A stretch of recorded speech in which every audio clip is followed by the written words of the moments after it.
Ce jour dédié pour l'élévation de l'âme de Brigitte Gomara Bat Albert Abraham et Mereima Chaya Zal de mémoire bénie.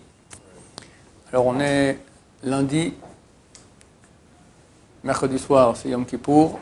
Au moment de parler un peu de ce grand jour. Dans le traité, dans le Talmud, il y a un traité qui parle de Yom Kippour, on l'appelle Yoma. Yoma, ça veut dire le jour.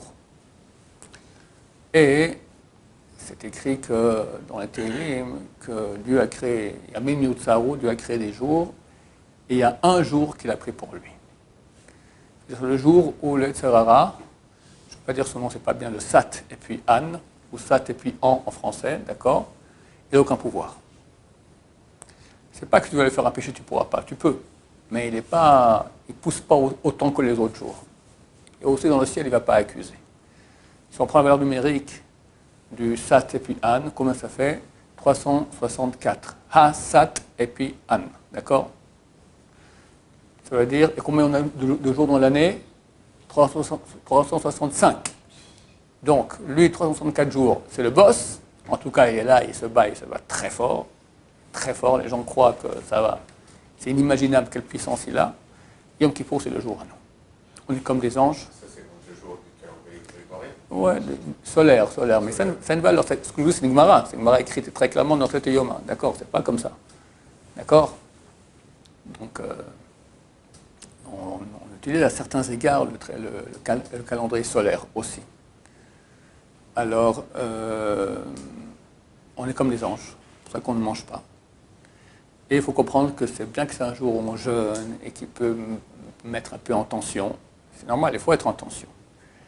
Mais il faut comprendre que c'est un cadeau phénoménal de l'amour d'Hachem pour son peuple. Parce que Hachem juge son monde. Ça a été jugé à Rosh Hashanah. Et voilà, ceux qui sont jugés, c'est jugé, terminé. Il n'y a aucun moyen de faire marche arrière.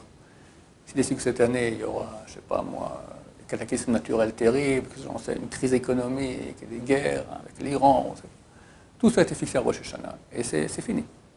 Il n'y a qu'Am Israël qui a été jugé. Hachem leur dit, écoutez, je vous ai jugé, mais avec vos péchés.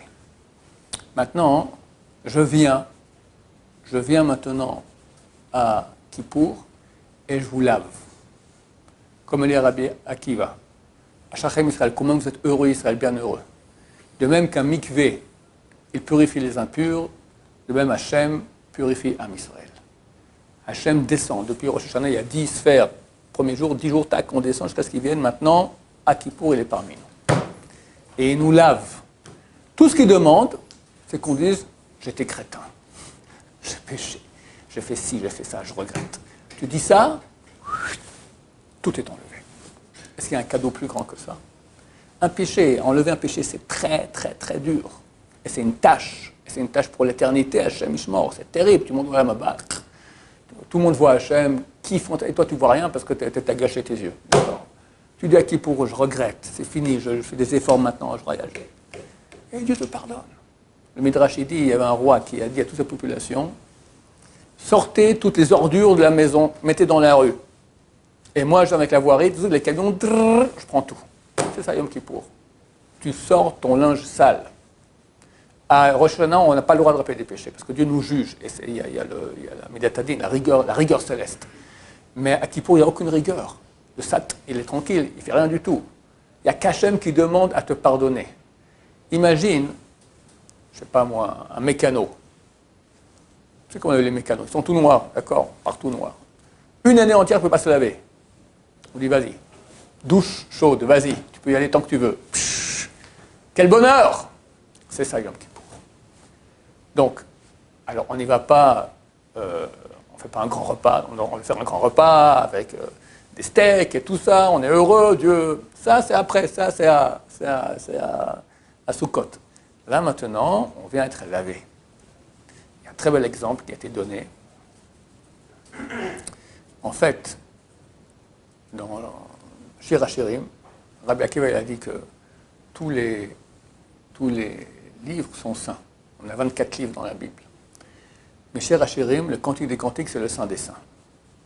Et ici, on regarde, c'est une histoire d'amour entre un homme et une femme, passionnée, très très puissante.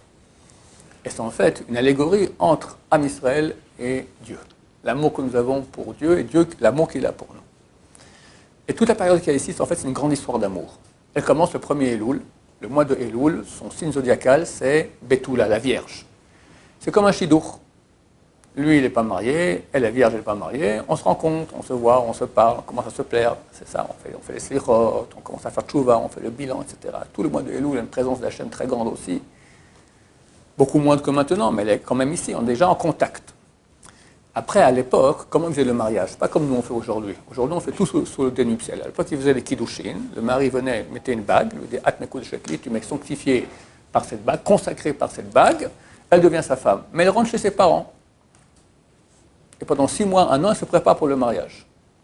Vient le jour du mariage, elle doit se purifier. Elle doit tremper au mikvé.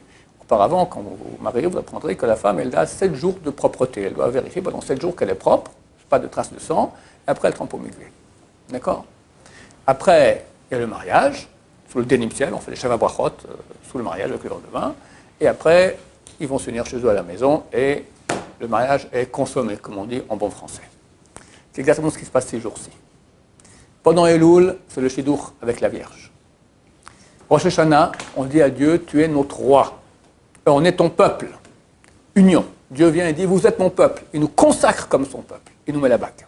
Arrête de Kudesh, tu m'es sanctifié. Tu as choisi tous les peuples. Ton saint et grand nom, tu l'as appelé sur nous. Dieu, le Dieu des dieux, le roi des rois, le maître de Dieu, c'est marqué que dans le ciel, il y a des anges énormes, plus grands que tout l'univers. Et ils voient Hachem. Ils sont tellement en tension devant Hachem, qu'ils ont une transpiration de feu qui leur sort de la nuque. Ce feu devient un fleuve de feu, c'est ça qui nourrit l'enfer. Tous les réchauffements d'enfer, ils sont là dans ce feu-là. D'accord? Un fleuve de lave, de feu terrible, de la tension qu'ils ont les anges. Et nous, à Messal, on est plus haut qu'eux. Et Dieu nous a choisis et son saint et grand nom, il l'a donné sur nous. Tu t'appelais Madame Shaya, maintenant tu es Madame Hachem. Yudke Vavke. Ça, c'est Rosh Hashanah. Après, on a 10 jours de pénitence. Les 2 premiers, c'est Rosh Hashanah. Le dernier, c'est Yom Kippour. Combien il reste au milieu? 7. 7 jours de pureté. La femme se purifie pendant 7 jours. Elle est en train de faire tchouva. Il faut faire tchouva tous les jours, à fond, à mort. À vie, je dirais. D'accord? Viens, Yom Kippour, mikvé. Tu trempes au mikvé. Tu ressors tout pur. Plus aucun péché. Et après, dénuptial, la souka. Dieu au-dessus de nous comme ça. Souka, le mot souka, c'est la valeur numérique de 2 noms de Dieu. Hachem, Ado et puis Naï, et Yudke Vavke. On baigne, c'est la seule mitzvah qu'on peut faire dans la Torah, à part habiter Israël, qu'on fait avec le corps entier. On baigne dans Hachem. Ça, c'est le mariage. Alors là, on est content, et on mange, et très bien. Voilà, on a très bien travaillé. C'est hot, on a fait tchouva, on a bossé, les prières de Rosh Hashanah, c'est très dur, Kippour encore plus. On sort maintenant propre, on est dans la soukha avec Hachem. Et après, le 8e jour, Simchat Torah. Ça, c'est l'union de l'homme et la femme. Fini plus de soukha, tout ça, on rentre à la synagogue, on sort le Sifrei Torah, on danse avec, on s'unit complètement avec Hachem. Et je vous dis juste en passant, la prière la plus grande que nous avons durant toute l'année, tout le monde la connaît, c'est la Neïla. La Neïla, c'est la fin de Kippour, c'est là que tout va être signé. C'est marqué qu'à ce moment-là, dans le ciel, il y a un char, un portail qui s'ouvre, qui ne s'ouvre jamais durant toute l'année. C'est très, très, très haut. Il s'ouvre pour recevoir nos prières. On fait tchouva de recevoir à ce moment-là la tchouva. C'est une union totale. Le moussaf de Simchat Torah, ici en Israël, Simchat Torah et Shmini Atzeret, c'est le même jour. En France, ils font différent. Donc je parle du 8e jour, d'accord? 8e jour. Donc Shmini Atzeret, le moussaf, il équivaut à la Neïla. Prière énorme aussi. On est complètement unis à Hachem. Donc ce sont des cadeaux énormes qu'on reçoit. Mais il faut faire une vraie tchouva. C'est pas que tu lis comme ça, c'est terminé, c'est très sympathique, il a bien sonné, il n'a pas bien sonné, il a fait trop long, il a fait trop court. C'est pas ça le sujet. Le sujet maintenant, c'est faire chose que tu prends sur toi maintenant, tu fais un bilan, tu regardes qu'est-ce qui ne va pas, qu'est-ce que tu changes, et tu prends sur toi de changer.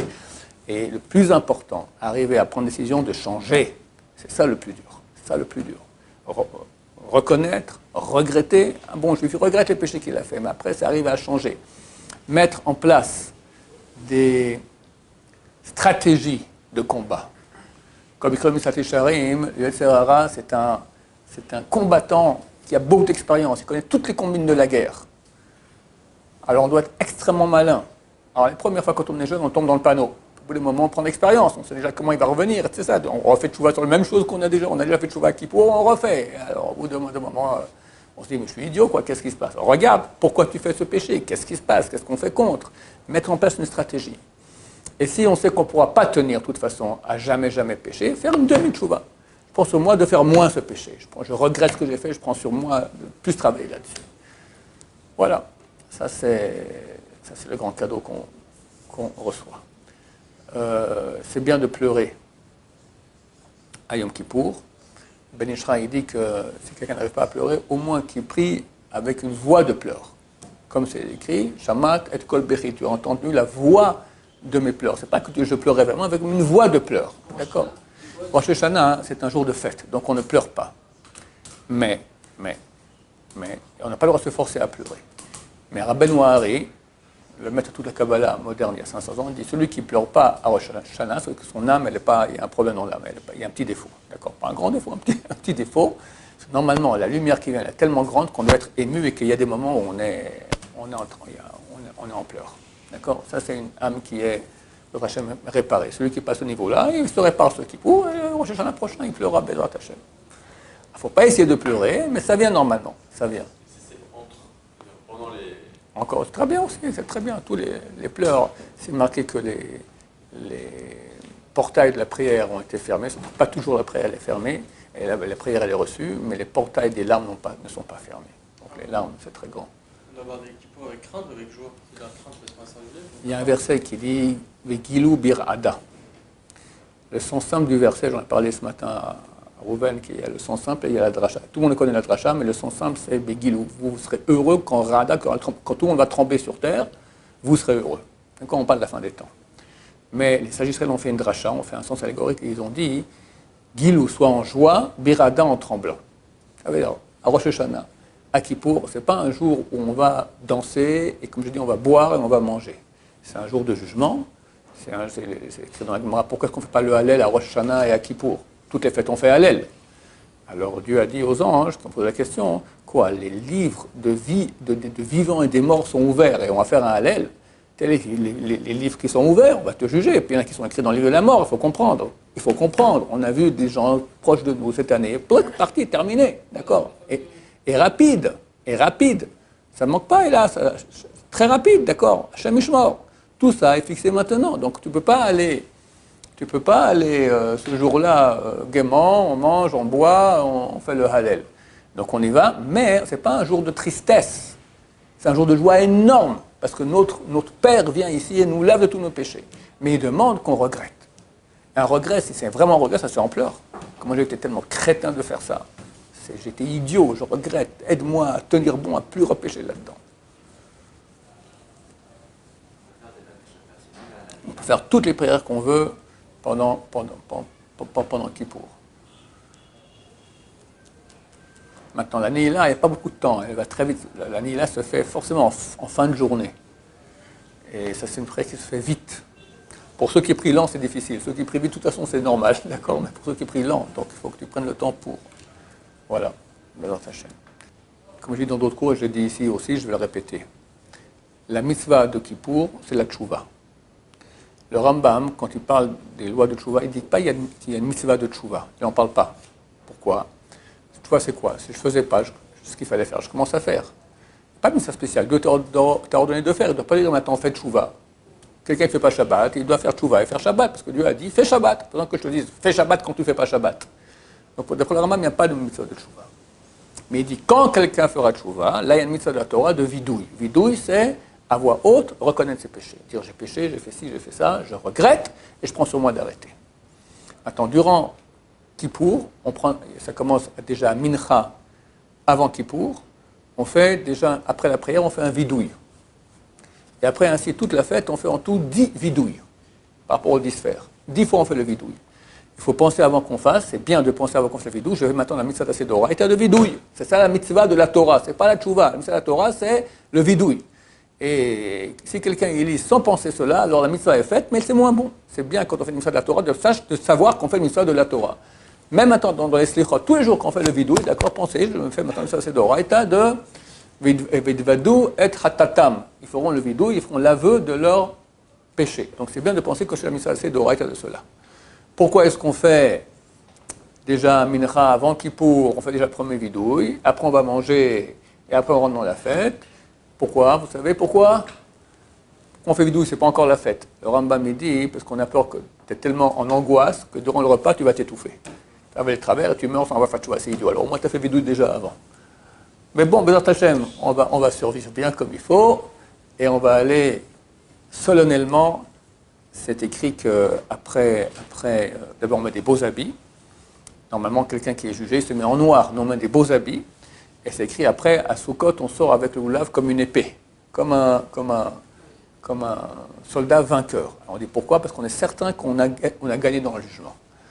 Alors il se peut qu'on n'a pas gagné. Comme je dis, il y a déjà des gens qui étaient là, ils ont cru qu'ils ont passé, ils ne sont pas passés. Mais le peuple d'Israël, lui, il survivra.